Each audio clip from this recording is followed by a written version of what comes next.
নমস্কাৰ বন্ধুসকল, আপোনালোক সকলোকে আখল ঘৰলৈ প্ৰথমেই স্বাগতম জনাইছোঁ।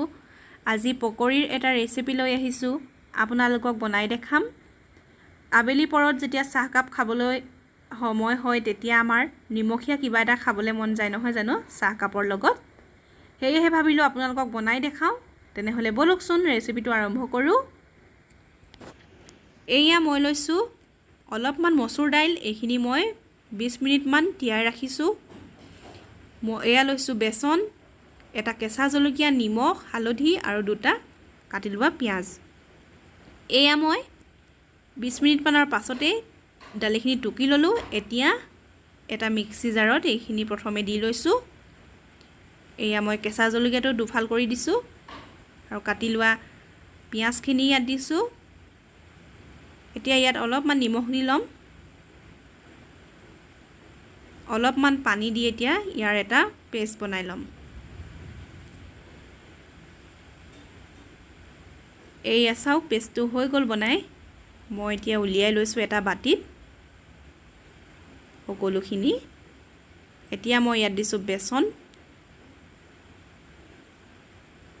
এতিয়া বেচনখিনি দিয়াৰ পাছত ইয়াত অলপমান নিমখ দি লৈছোঁ, কাৰণ প্ৰথমে দিছিলোঁ যদিও বেচনখিনি দিয়াৰ পাছত কমো হ'ব পাৰে, সেইকাৰণে দি লৈছোঁ। এতিয়া ইয়াত অলপমান পানী দি ল'ম। পানী অলপকৈ দিছোঁ, কাৰণ একেচাতে যদি সৰহকৈ দি লোৱা হয় পনীয়া হৈ যাব। এতিয়া মই ভালদৰে এইখিনি মিক্স কৰি ল'ম। এতিয়া মই কেৰাহীৰ তেলখিনি গৰম কৰি লৈ চামুচৰ সহায়ত এনেদৰে এচামুচকৈ দি যাম পেষ্টটো। আপোনালোকে হাতৰ সহায়তো দিব পাৰে, মই আপোনালোকক এনেকৈয়ে দি দেখাইছোঁ। এনেকৈ মই সকলোখিনি ইয়াত দি ল'ম। আপোনালোকে বাৰু এনেকৈ কেতিয়াবা খায়নে?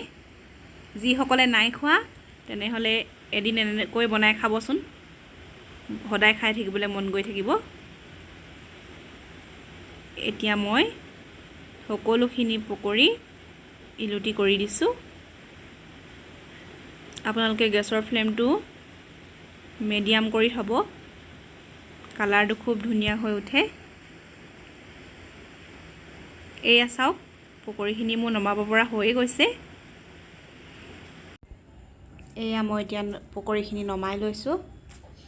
আপোনালোকে যদি এনেকৈ বনাই খোৱা নাই তেনেহ'লে নিশ্চয় ঘৰত বনাই খাব, খুব ভাল লাগে আবেলি চাহকাপৰ লগত। বন্ধুসকল, এয়া মোৰ পকৰি বনাই ৰেডি, আৰু লগতে মই চাহো বনাই ল'লোঁ। আপোনালোকেও এনেদৰে বনাই খাব।